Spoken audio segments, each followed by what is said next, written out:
지금부터라도 정크푸드 같은 건강 유해 식품을 관리하지 않으면 머지않아 우리 사회는 비만으로 인한 사회 경제적 손실을 흡연으로 인한 손실만큼이나 보게 될 거다. 최근 건강보험공단 이사장이 한 말입니다. 즉 담배와의 전쟁 다음은 비만과의 전쟁이 될 거다. 이렇게 해석이 되는데요. 그러자 지난해 잠깐 나왔다가 무산됐던 비만세 도입 문제가 다시 공론화되고 있습니다.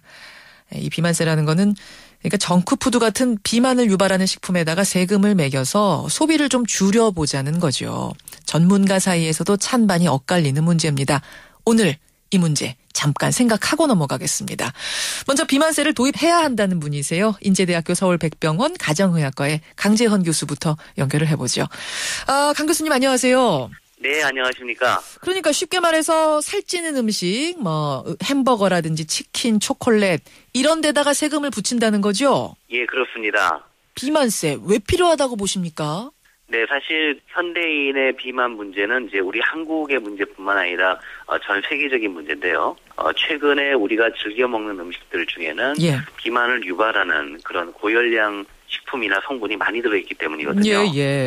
근데 문제가 되는 것은 고열량인 음식들이 값은 더 싼데 더 맛있다는 겁니다. 그렇죠. 그래서 이러한 문제를 해결하기 위해서는 이 비만을 유발하는 그런 음식들의 접근성이나 가격을 높이고 거기서 생기는 재원을 건강에 좋은 음식을 좀 저렴하게 또 쉽게 접근할 수 있는 쪽으로 어떤 보조금이라든지 여러 가지 세제 혜택을 준다든지 이런 방법으로 접근성의 불균형을 바로잡는다는 의미가 큽니다. 2011년에 덴마크가 세계 최초로 비만세를 도입했더라고요. 네네. 예, 그 후로 다른 나라들도 이렇게 도입을 따라한 사례가 있습니까? 네, 그렇습니다. 미국 같은 나라에서는 주정부 단위에서 많이 나오고 있습니다. 효과가 있는 걸로 검증이 됩니까? 지금까지 이제 몇 년 해본 결과? 아직은 몇 년 되지 않은 데다가 일부 지역에서 하고 있다 보니까 그것이 비만을 예방하는 효과가 있는지까지 보는 데는 아직 시간이 부족합니다.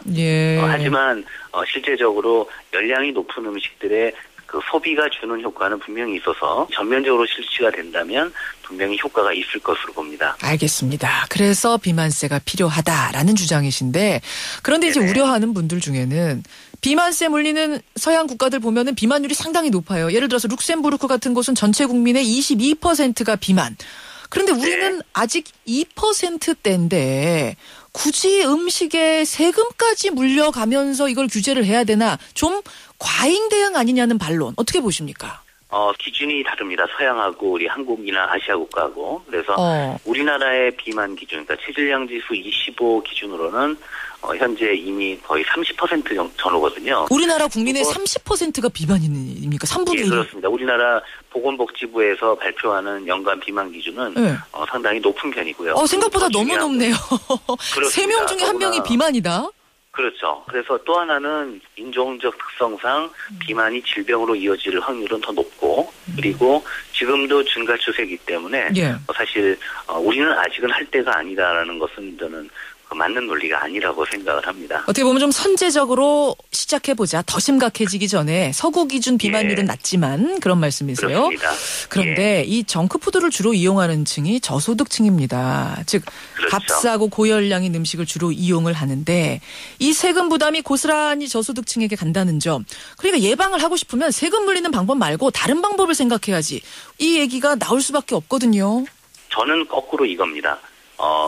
비만을 유발하는 나쁜 음식들을 조금 더 비싸게 만드는 대신에 그 재원으로 건강에 좋은 음식을 좀 더 싸게 먹을 수 있는 그런 재원으로 쓰는 거죠. 그렇게 되면 재원을 꼭 근데 그렇게 이용해야 될까요, 선생님? 그러니까 좋은 음식에 값을 내려서 저소득층도 이용할 수 있게 해준다는 취지는 참 좋지만 그 방법이 이 저소득층이 많이 이용하는 고열량 식품 그 정크푸드에다가 세금을 매기는 방식밖에 없을까요? 다른 재원이 없습니까? 사실 두 가지 측면이 있어요. 무슨 얘기냐면 건강에 좋은 음식을 사 먹기 쉽게 하는데 돈이 들어가는 것만 한다면 세금의 다른 부분을 쓸 수도 있습니다. 오히려 정크푸드는 좀 가격이 오르고 건강에 좋은 음식은 내려야지 사실은 그 두 가지의 불균형이 어느 정도 바로잡힐 수 있다는 거고요. 사실은 이게 제조업체 측면에서도 건강에 좋은 음식을 만드는 데 대해서는 어떤 기술 지원을 정부가 해준다든지 아니면 어떤 세제 혜택을 주고 반면에 정크푸드나 건강에 나쁜 음식에 대해서는 업체가 좀 부담을 갖도록 세제가 개편이 된다면 예. 식품 공급 측면에서 이런 불균형이 어느 정도 잡힐 수 있다는 거죠. 식품업계의 구조도 바꿀 수 있다 이런 말씀이세요. 그렇습니다. 그러니까 선생님 주장에 어떤 전제 조건이 좀 있네요. 그러니까 비만세로 거둔 그 세금들이 좋은 식품을 권장하는 곳에 재원이 고스란히 쓰인다라는 전제를 하고 찬성하신다 이렇게 되네요. 예, 그래서 저도 이 비만세가 시작이 되려면 어쨌든 식품 선택의 불균형 또는 제조상의 그런 불균형을 바로잡는 데에만 쓰인다는 그 재원의 용도를 미리 명확하게 국민적 합의하에 정하고서 시작해야 되지 않을까 생각을 합니다. 알겠습니다. 어쨌든 그것만 확보된다면 당장 시작해야 될 문제다. 이건 확실하시고요. 예, 그렇습니다. 여기까지 말씀 듣죠. 고맙습니다. 감사합니다. 비만세를 적극 도입해야 한다는 측이세요. 인제대학교 서울백병원 가정의학과의 강재헌 교수 얘기 먼저 들어봤습니다. 이어서 비만세 도입에 부정적인 분이세요. 손정혜 변호사 연결을 해보죠. 손 변호사님 안녕하세요. 안녕하세요. 손정혜 변호사입니다. 예, 비만세 도입 어떤 점이 우려돼서 반대하시는 걸까요? 비만 치료 예방에 대한 사회적 필요성은 있죠. 그러나 그 어떤 목적이나 그 세금의 부과 대상이 불명확하다는 점, 그리고 저소득층 부담 증가에 따라서 차별과세의 문제가 발생할 수 있다는 점이고요. 가장 큰 문제는 또 전반적인 물가가 인상할 수 있다는 부작용 또한 무시할 수 없는 상황에서 사실은 비관세 부과의 지금 방식은 어떤 사업자한테 어떤 부담금을 매기겠다 이렇게 문대성 의원이 국민건강증진법을 개정 발의안을 냈었거든요. 예. 근데 생각해 보시면 비만이라는 것은 굉장히 다양한 원인으로 발생하죠. 다양한 원인. 예, 특정한 음식에 대한 규제만으로는 어떤 비만 감소, 비만 치료에 대한 정책 달성이 쉬울 것이냐, 과연 그에 대한 대책은 마련되고 하는 것이냐, 결국은 가난한 사람 주머니에서 의료 재정을 확충하겠다는 거 아니냐.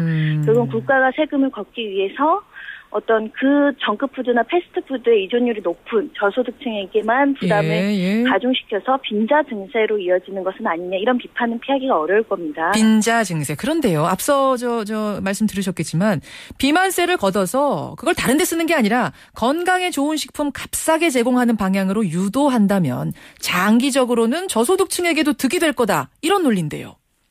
장기적으로 이제 낙관론적으로 이제 바라보시는 건데요.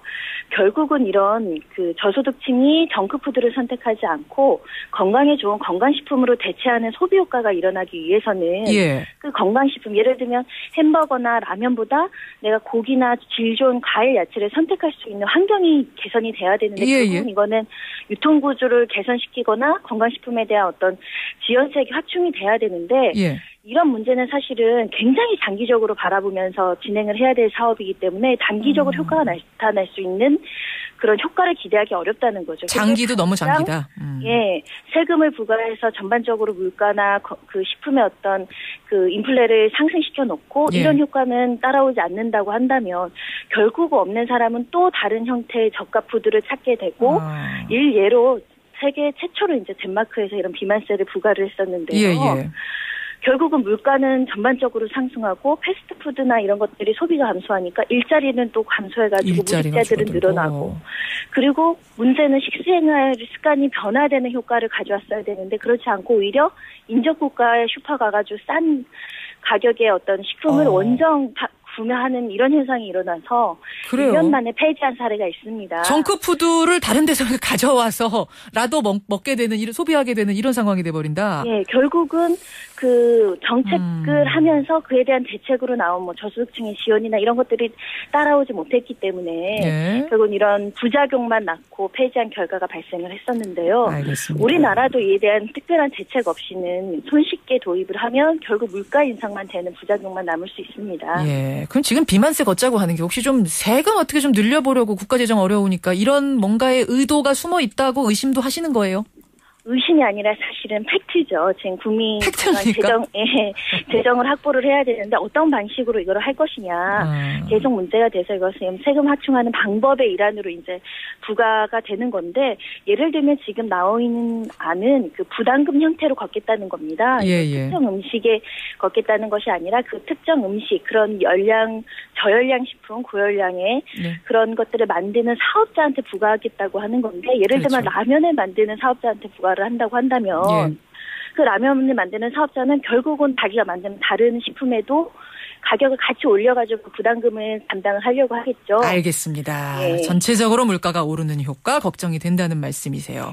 앞에서 말씀하신 그 의사 선생님도 그러니까 그러니까 비만을 줄여야 한다는 거. 이거는 뭐 우리 변호사님이나 두 분 다 동의하시는 건데 방법이 과연 세금이냐 이 부분에 있어서는 두 분의 의견이 엇갈리고 있는 겁니다. 알겠습니다. 여기까지 말씀 듣도록 하죠. 그러니까 반대가 확실하신 거죠? 네, 맞습니다. 여기까지 그리고 듣죠. 아직은 시기상조라는 것이고 외국에서도 실패하는 세금을 너무 빨리 도입을 하면 우리나라의 어떤 저항이나 저소득층의 생활에는 굉장히 어려움을 끼치게 될 겁니다. 예, 손정혜 변호사님 여기까지 말씀 듣겠습니다. 고맙습니다. 네, 감사합니다. 예, 청취자 여러분의 생각은 어떠십니까? 비만세 도입 문제 여러분의 의견도 보내주시죠.